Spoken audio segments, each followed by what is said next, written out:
హర మహదేవ్. స్వయంగా పరమశివుడు ధ్యానం చేసేటప్పుడు ఉపయోగించిన గురుమంత్రాన్ని మీకు ఈరోజు నేను చెప్పబోతున్నాను. పార్వతీ అమ్మవారు భైరవి విజ్ఞాన తంత్రంలో గురు శిష్యుల సంభాషణ జరిగేటప్పుడు పరమశివుడిని ఇలా అడుగుతుంది, నేను మీ దగ్గరికి గురుమంత్రం కోసం వచ్చాను, కానీ వచ్చిన ప్రతిసారి మీరు ధ్యానంలోనే ఉంటారు.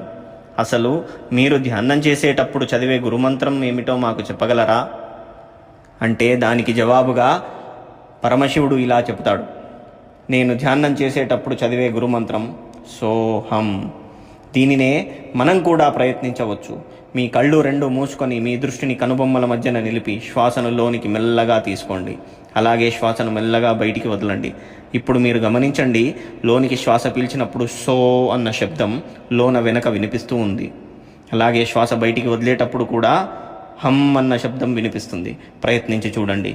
ఓం నమః శివాయ.